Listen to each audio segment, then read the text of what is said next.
Hello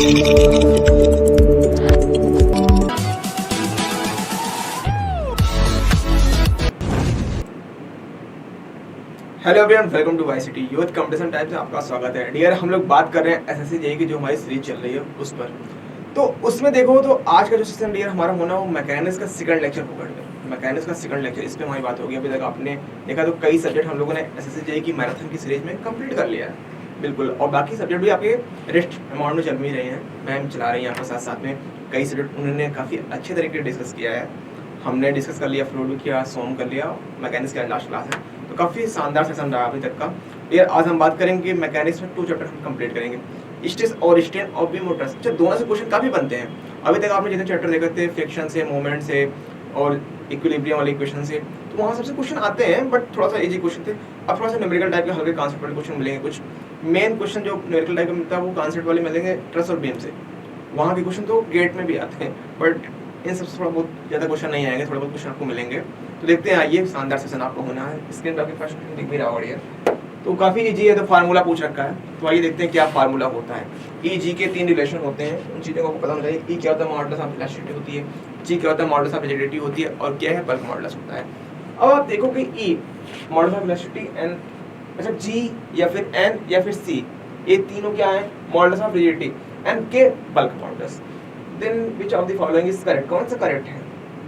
एक relation आप याद रखना, कभी भी आपको देखने को मिल जाए, E इक्वल टू एक जी के आता है और एक के साथ 2g 1 प्लस म्यू, और एक equal to 3k 1 minus 2 mu. ये दो रिलेशन याद रखना।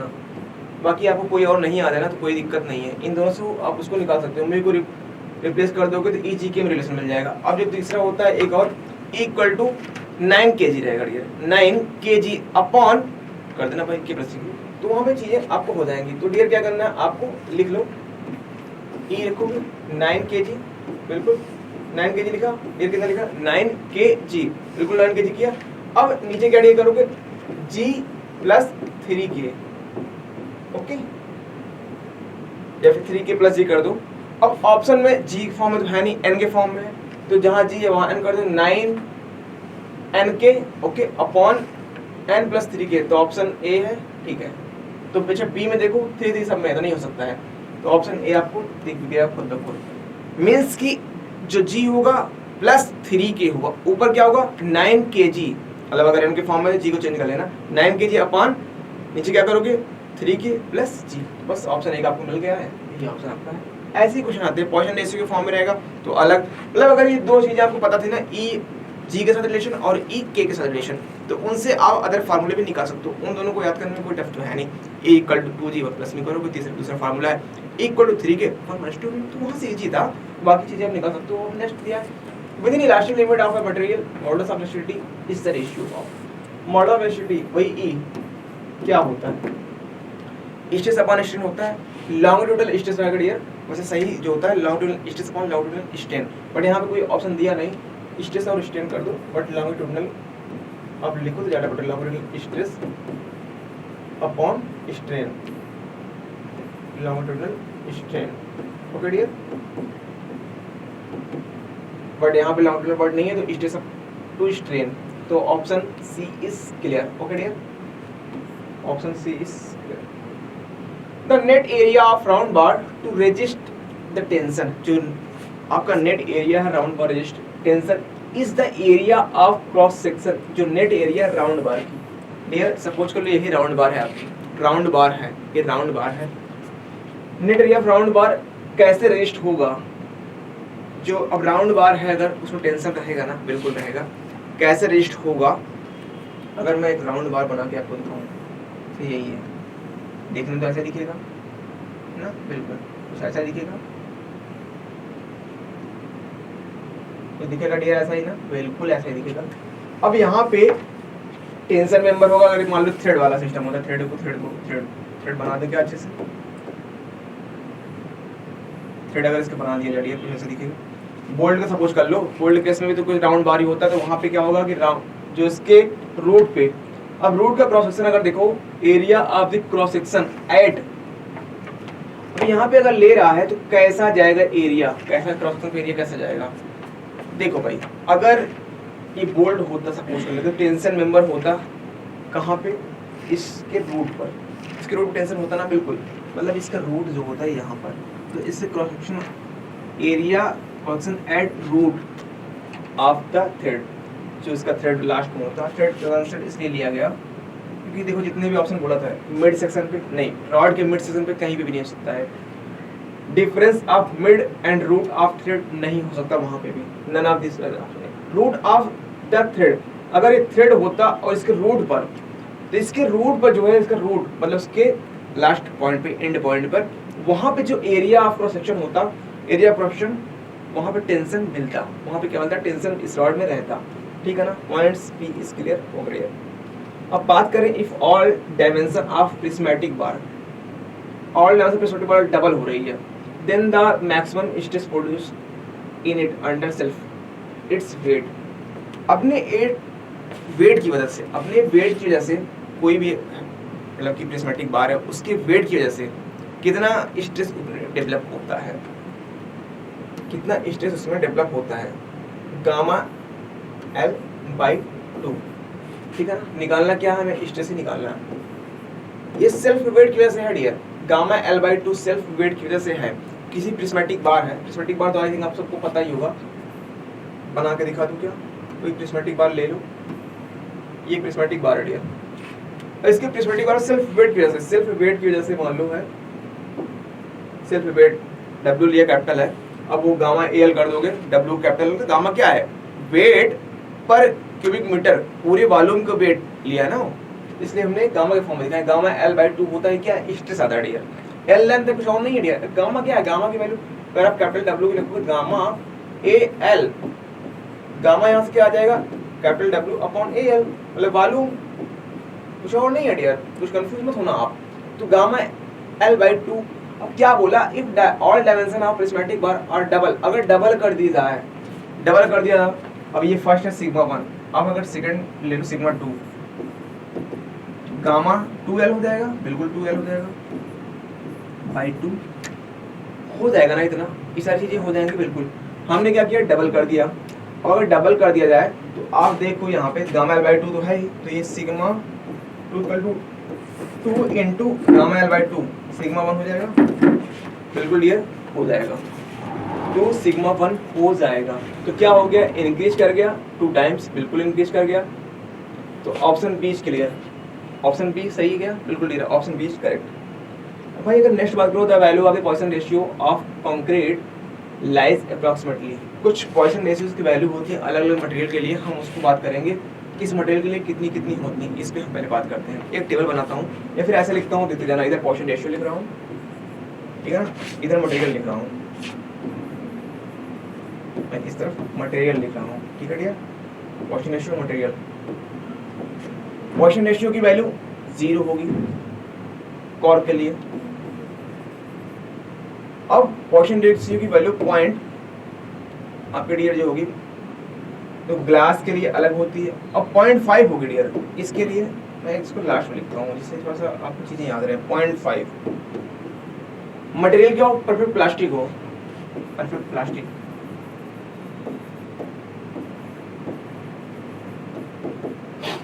ओके डियर, ये चीजें क्लियर है क्या। अब पॉइसन रेशियो की वैल्यू लाई करते रहते, और 0.49 है रबर के लिए, 0.49 रबर के लिए। अब कंक्रीट के लिए डियर 0.15 से लेकर 0.15 से लेके ये जाए आपकी 0.2 तक, 0.2 तक, ये कंक्रीट के लिए होगा, ठीक है ना, कंक्रीट। और 0.25 से 0.33 तो आपका मेटल्स के लिए होगा, ठीक है ना। और 0.02 से लेकर के 0.02 से लेके 0.03 तक हो, तो ये आपका एक ग्लास होता है, ठीक है ना। तो यहाँ पे क्या पूछा है, किसके लिए, कंक्रीट के लिए पूछा है, तो कंक्रीट के लिए डियर पूछ रखा है जब, तो कंक्रीट किस में आएगा, आप 0.15 से 0.2 किस में जा रहा है भाई, 0.15 से 0.2, ऑप्शन सी करेक्ट, ठीक है ना, 0.15 से 0.2 तक, बस क्लियर होगी चीजें, यहाँ तक कोई कंफ्यूजन क्लियर नहीं है। तो ये टेबल थोड़ा याद रख लेना मटेरियल से, ये पूछता रहता है कभी ये कभी ये कभी ये, तो ये जरूर याद रखना यार, ये इंपॉर्टेंट काफ़ी आपके लिए होता है 0.0 और के लिए, ठीक है। 0.5 परफेक्ट, 0 से लेके 0.5 तक लाई करता है म्यू की वैल्यू, 0 से लेके 0.5 तक लाई करता है जनरली। वैसे नेगेटिव वैल्यू जाती है -0.5 से होती है, बट वो रेयरली होता है, बट मोस्टली आपकी वैल्यू इतनी ही मिलेगी, ठीक है ना। ह्यूमन टिश्यूज वगैरह के लिए आप देखोगे तो वहाँ पे मिल जाएगी, या फिर आप जाओगे थर्मोस्टेटिक प्लास्टिक वगैरह में, वहाँ पे मिल जाएगी चीज़ें। The relation between bulk modulus के और ई, क्वेश्चन रेशियो है तो भाई के और ई फार्मूला यही होता है अपन इक्वल टू 3k 1 - 2 म्यू, ये फार्मूला होता है। अच्छा आप म्यू को इन्होंने एम के फॉर्म में दिखाया, मतलब 1/m कर दो, 1/m के फॉर्म में, चाहे म्यू लिखो चाहे 1/m लिखो, बात बराबर, ठीक है ना। तो यहाँ पे क्या k इधर ले लो और k इधर लोगे तो भाई वैल्यू समझ में आएगी वो क्या मिल गया होगा।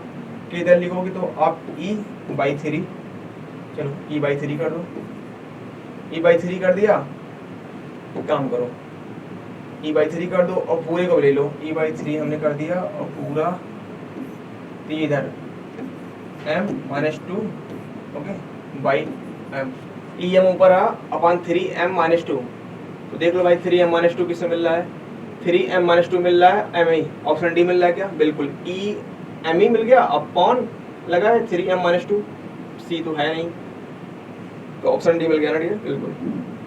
Next phenomenon of slow extension of material, कैसा एक्सटेंशन होता है, स्लो एक्सटेंशन। वर्ड देखो ये वर्ड को पकड़ो, कहानी वहीं से क्लियर होती है।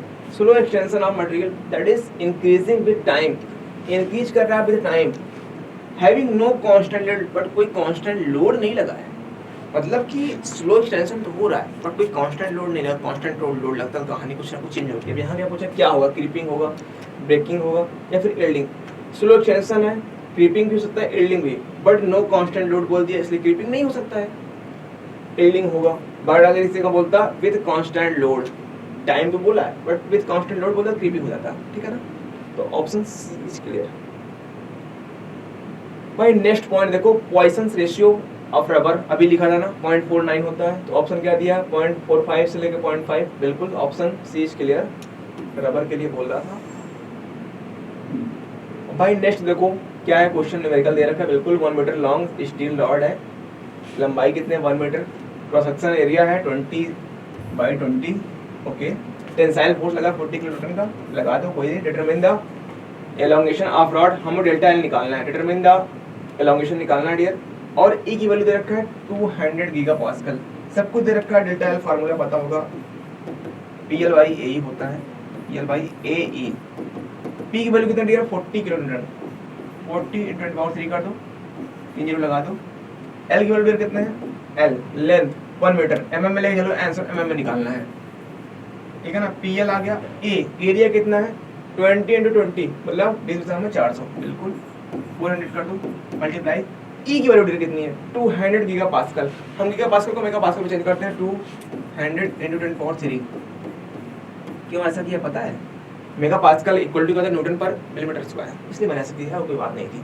अब आप देखो कुछ कैंसिल आउट हो जाएगा, वैल्यू कुछ मिल जाएगी।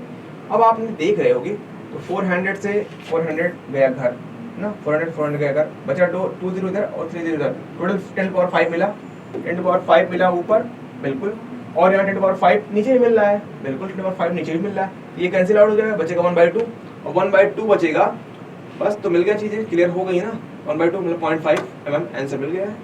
क्या किसी कोई कंफ्यूजन हो रहा है क्या, आई थिंक तो नहीं होनी चाहिए यार। तो चीज़ें यहाँ तक तो क्लियर हो गई होंगी सभी को, यहाँ से ये मिल गया वो मिल गया, सब तो ऑप्शन मिल ही गया।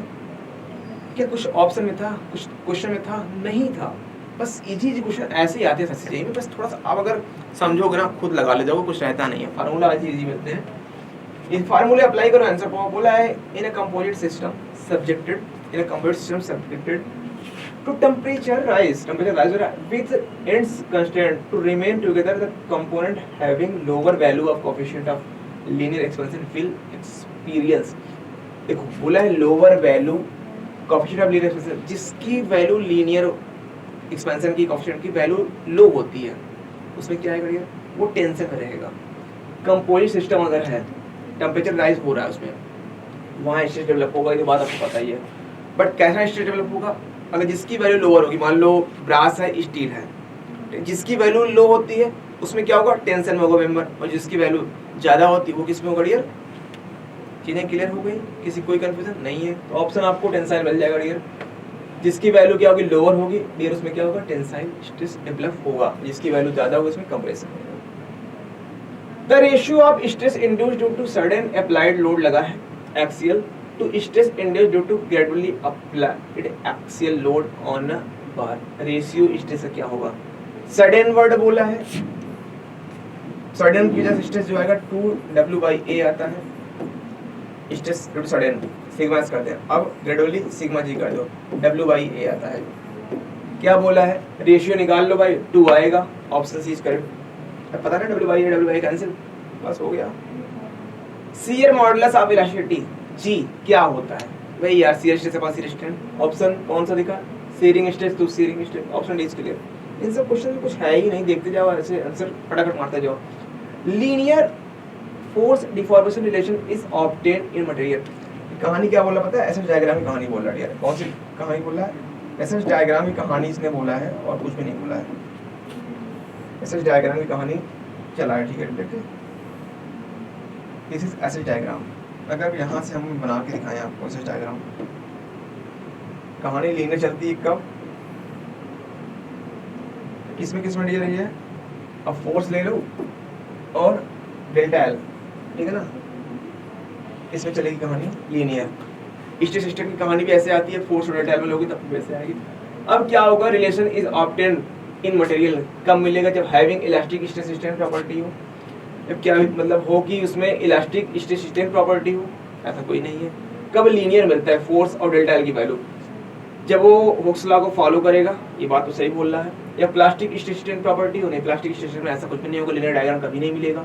इलास्टिक में जरूरी नहीं है, क्योंकि पहले प्रोपोर्शनलिटी लिमिट आती है, उसकी थोड़ी बाद लीनियर डायग्राम नहीं रहता। इलास्टिक लिमिट प्रोपोर्शनलिटी लिमिट के जस्ट बाद आती है। इलास्टिक लिमिट यहाँ आई, प्रोपोर्शनलिटी लिमिट जस्ट थोड़ा ऊपर आती है, मतलब यहाँ पे आई प्रोपोर्शनलिटी लिमिट, थोड़ा सा उसके ऊपर इलास्टिक लिमिट आती है। तो प्लास्टिक प्रोपोर्शनलिटी लिमिट से इलास्टिक लिमिट तक जाएंगे तो वहाँ ग्राफ लीनियर नहीं जाता है।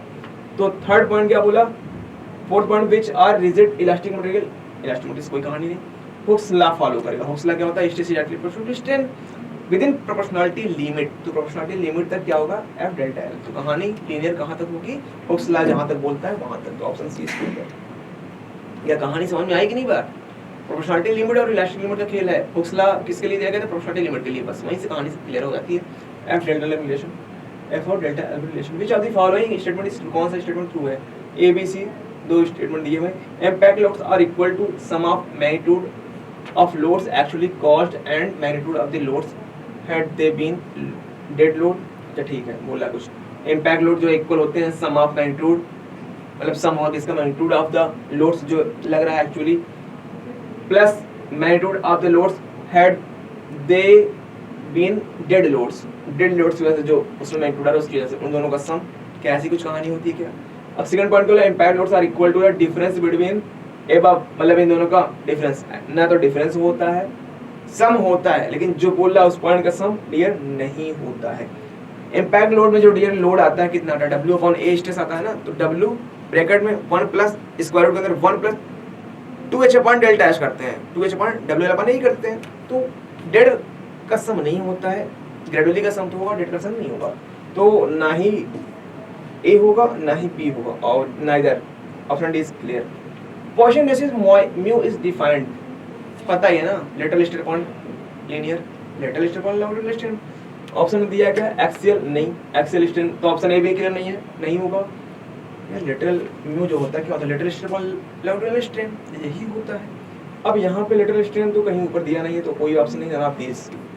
इसमें शियर एक्सियल नहीं, एक्सियल शियर नहीं हो सकता, तो ऑप्शन ए बी सी कोई नहीं है, D is clear.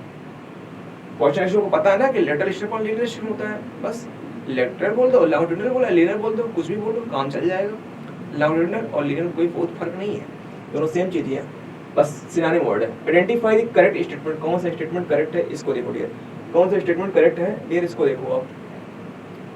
Hooks law is valid up to elastic limit, क्या हुक्स लॉ इलास्टिक लिमिट, अभी इसके पहले क्वेश्चन होता है हुक्स लॉ कहां से फॉलो होता है, प्रोपोर्शनलिटी लिमिट तक। तो ऑप्शन सी दिख रहा होगा, Hooke's law is valid up to limit of proportionality, तो option C is clear. A नहीं, बी नहीं, और समझ एक ही रहो क्या पॉइंट बोला है, last point, yield point, last limit. तो option C is clear.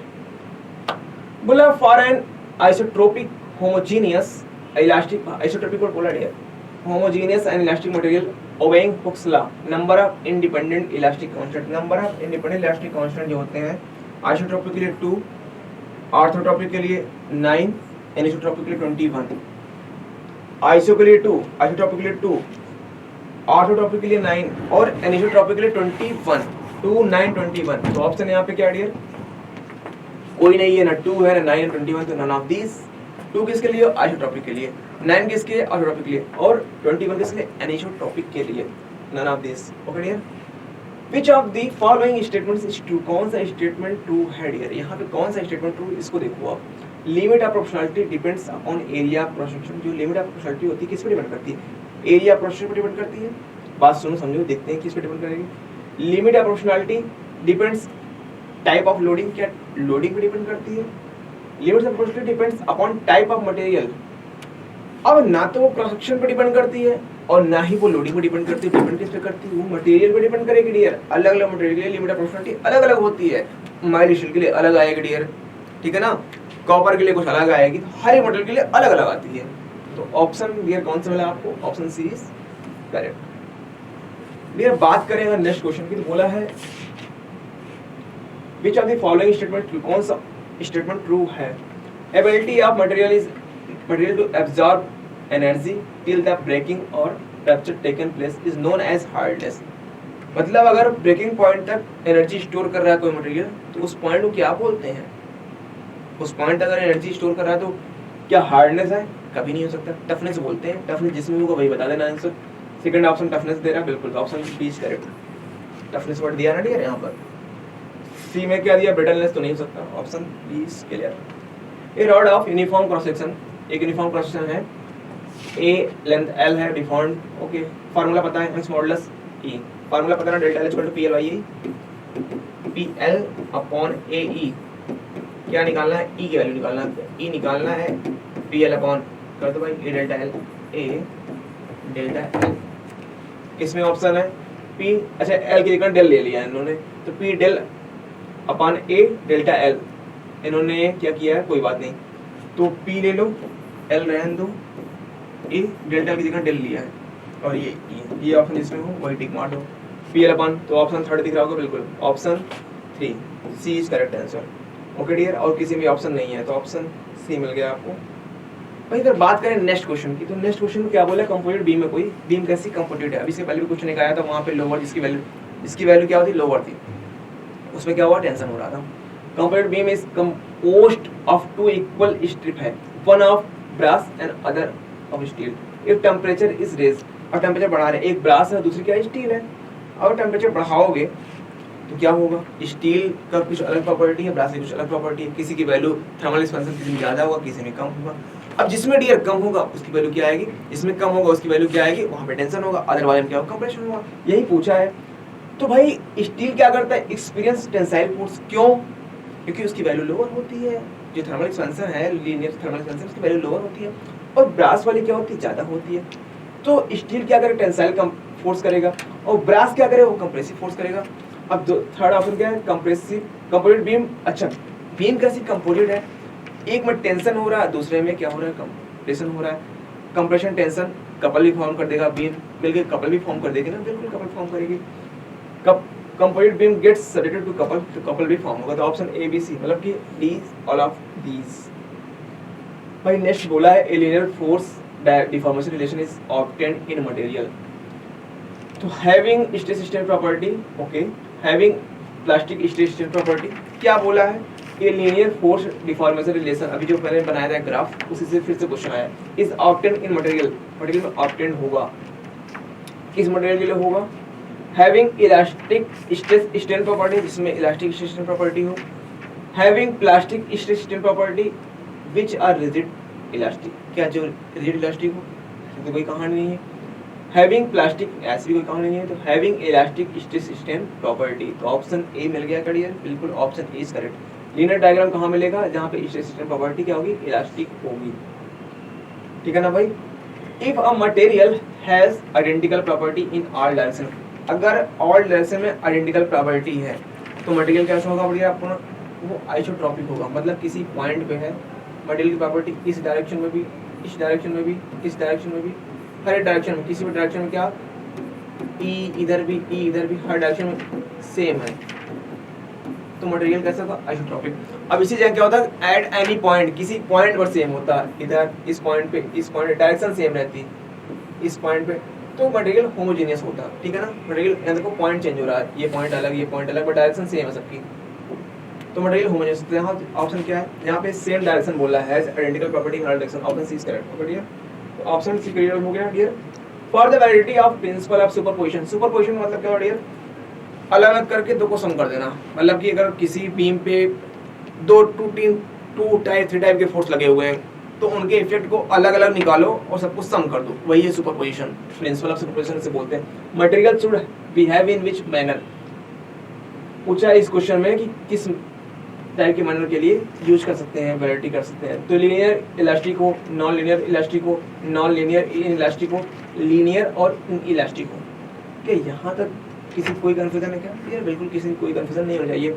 For validity of principle of superposition तो कहाँ पे कर सकते हो, अब लीनियर हो और इलास्टिक हो तो आप लगा सकते हो, बिल्कुल लगा सकते हो। लीनियर और इलास्टिक है तो कोई दिक्कत तो है ही नहीं, तो लीनियर और इलास्टिक में ही आप लगा सकते हो और कहीं पे आप नहीं लगा पाओगे। ठीक है ना डियर, लीनियर हो और आपका इलास्टिक हो तो आप प्रिंसिपल ऑफ सुपरपोजिशन इजीली लगा लोगे, कोई प्रॉब्लम नहीं आएगी। नेक्स्ट क्वेश्चन दिया जाएगा, which are the following statement false, कौन सा स्टेटमेंट फॉल्स है। ठीक है ना dear, mild steel has two yield point, चलो माइल्ड स्टील का ग्राफ बनाते हैं तब बात करेंगे डियर। ठीक है ना, क्योंकि पॉइंट्स आपको ग्राफ से इजीली क्लियर हो जाएगा। ठीक है ना डियर, स्ट्रेस स्ट्रेन डायग्राम बनाते हैं फिर आपको बात करते हैं। ठीक है भाई, अब देखो ग्राफ जाएगा लीनियर यहाँ तक। ठीक है, यहाँ तक ग्राफ अपन का लीनियर जाएगा। अब इसके बाद ग्राफ कैसे जाएगा, कुछ चेंज होगा, चलो देखते हैं। यहाँ तक अपनी प्रोपोर्शनलिटी लिमिट आ गई, फिर ये उठेगा,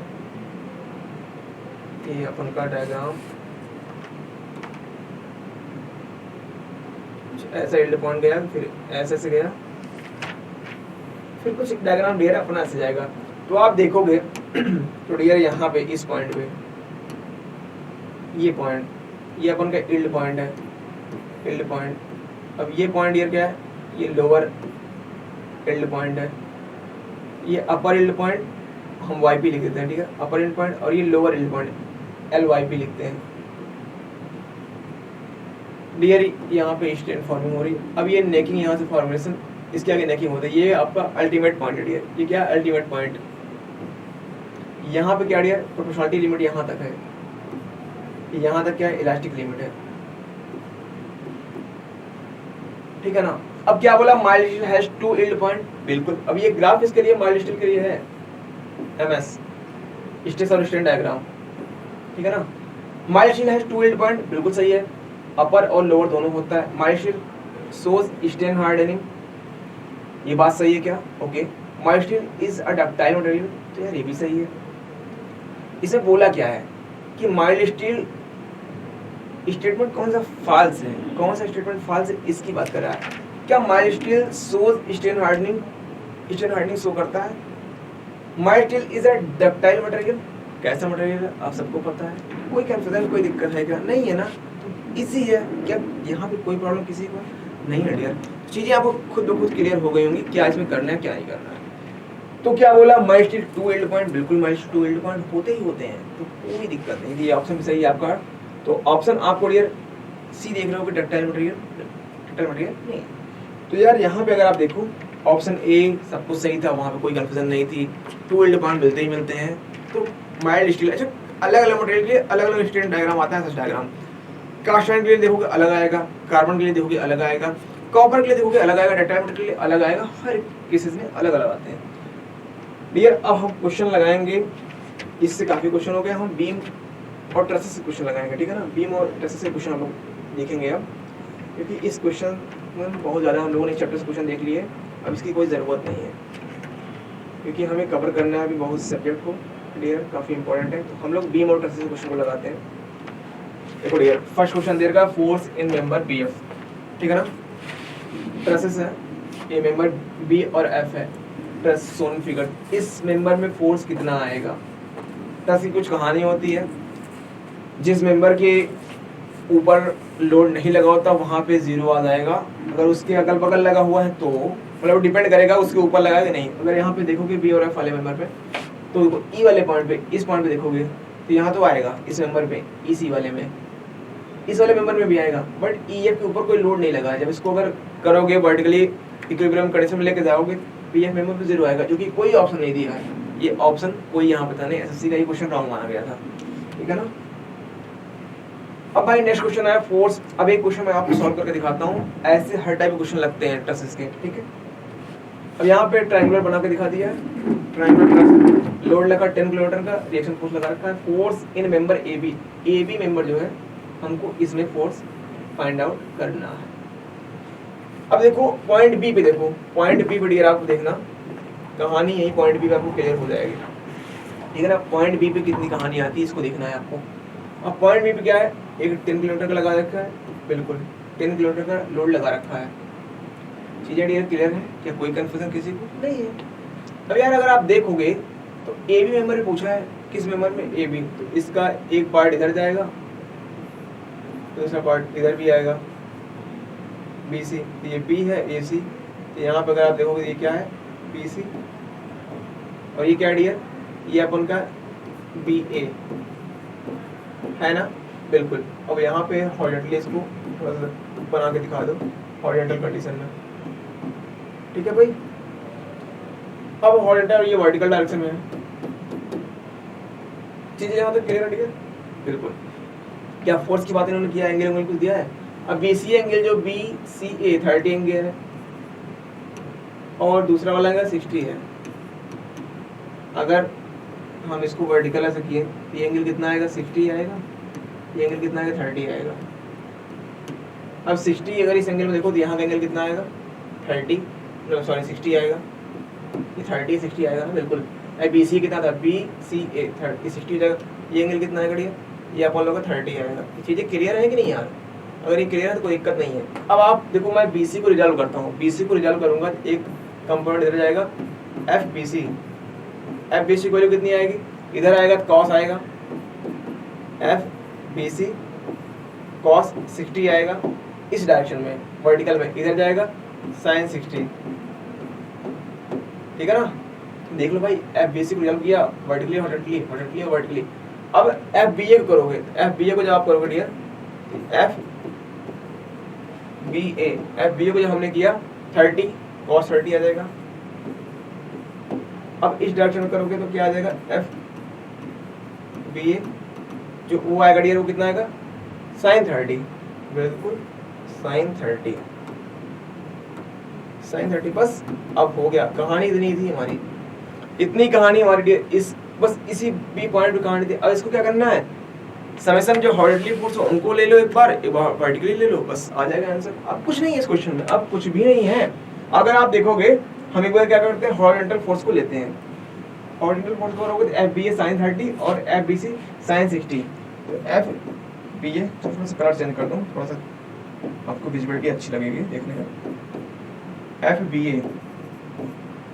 बी ए करोगे आप साइन 30 वैल्यू 1/2 कर दो।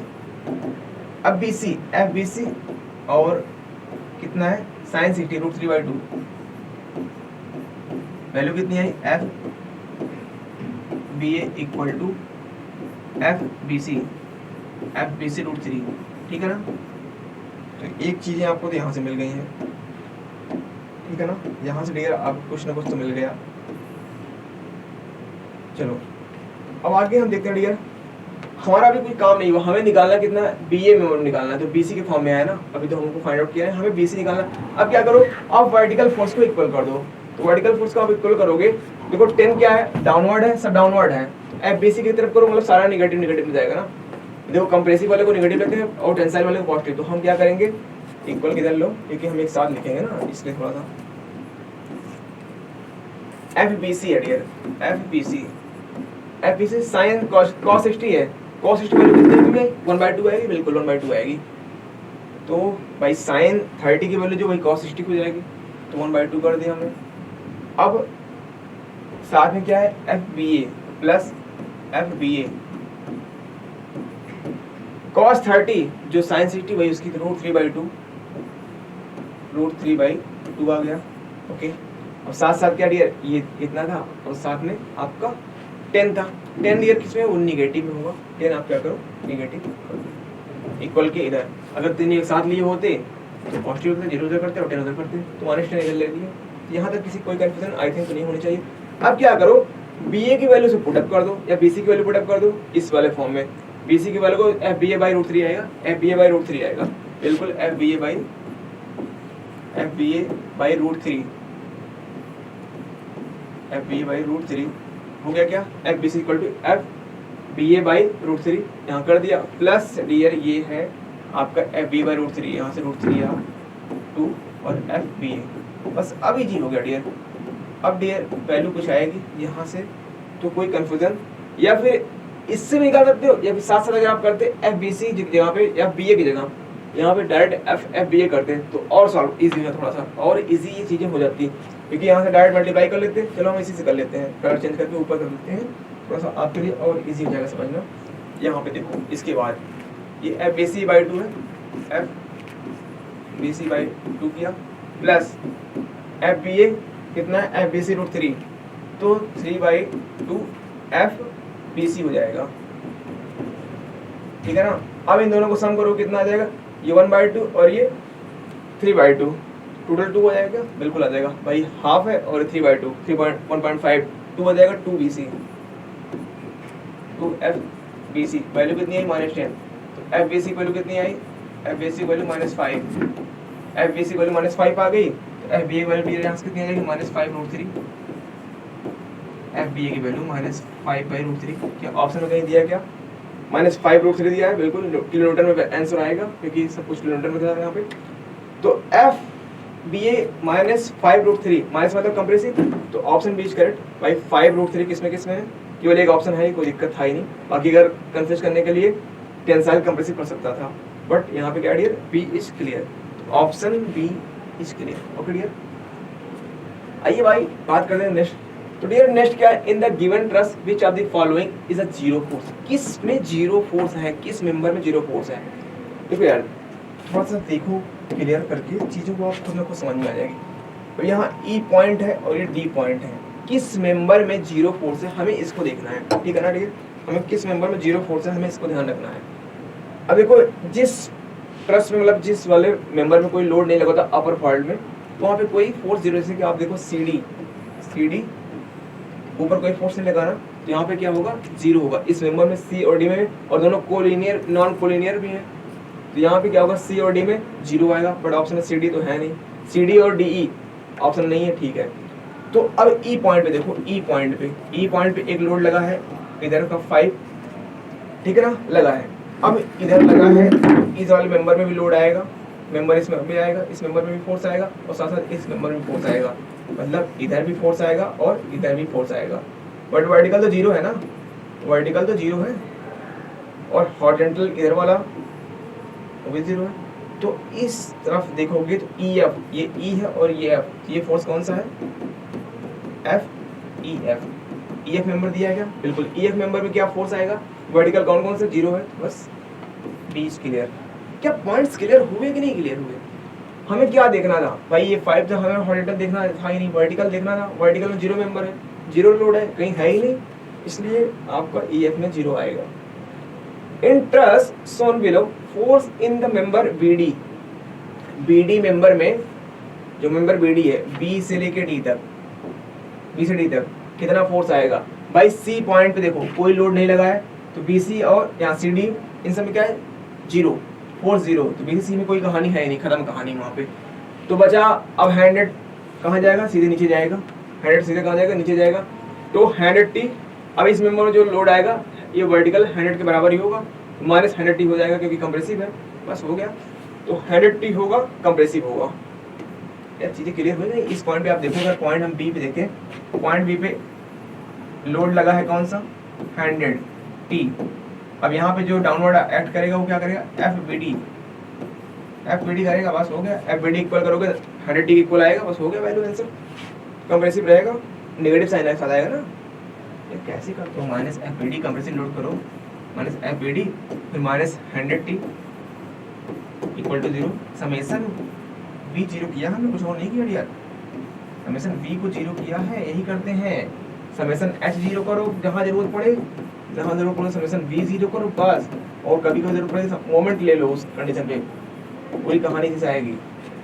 सब हर तरह क्वेश्चन में ट्रस्ट का जो रहेगा इससे निकल जाएगा। तो यहाँ पे अब एफ बी डी करोगे डियर कितना आएगा वैल्यू 100 माइनस में आएगा, नेगेटिव साइन है कंप्रेसिव लोड होगा, option A is clear. Dear next बोला है in the truss shown below the force in member DC, फिर से वही कहानी भी इसके पहले क्वेश्चन में आया था ना, यहाँ पे कोई लोड नहीं लगा तो डीसी मेंबर में 0 आएगा, ऑप्शन सी इज क्लियर। अब भाई बोला है the force in AD, AD देखो कहाँ है, ए से डी, ए से डी में कितना आएगा लोड, देखो ए से डी, यहाँ पे कोई वर्टिकल लोड लगा नहीं लगा, हॉरिजॉन्टल लगा वर्टिकल नहीं लगा 0, तो एडी मेंबर में जो कितना आएगा 0 आएगा। क्या पॉइंट्स क्लियर हो रहा है, 0 आएगा, ये पॉइंट्स क्लियर हो सकता है आपको, 0 आएगा नहीं आएगा, ये पॉइंट्स आप क्लियर नहीं हो सकता है, क्योंकि यहाँ पे 5t दिया है, यहाँ पे 4t दिया है, तो आप अगर इसको सॉर्ट आउट करोगे तो आपको ऑप्शन कुछ ना कुछ मिलेगा, बट यहाँ पे ऑप्शन आपको क्या दिया है 0 नहीं दिया है, बट 0 ही आंसर आएगा। वर्टिकल लोड कुछ लगा ही नहीं, पड़ गया जब वर्टिकल लोड, और इसमें ऑप्शन कोई नहीं दिख रहा होगा, क्यों, क्योंकि ऑप्शन रॉन्ग है, ऐसे इस क्वेश्चन को भी रॉन्ग माना था, ठीक है ना। तो ऑप्शन कितना आएगा एडी मेंबर में, एडी मेंबर में कितना आएगा डियर, वो 0 आएगा, 0। ओके डियर, नेक्स्ट क्वेश्चन पूछा है in the following question J represent number of joints, ठीक है ना, ओके, और इसका R represent external force, okay, अब it is a structure has 2j minus R number of the member, जो formula आपका पढ़ा होगा कभी आपने, m equal to 2j minus R, इसी की बात कर रहा है, ठीक है ना।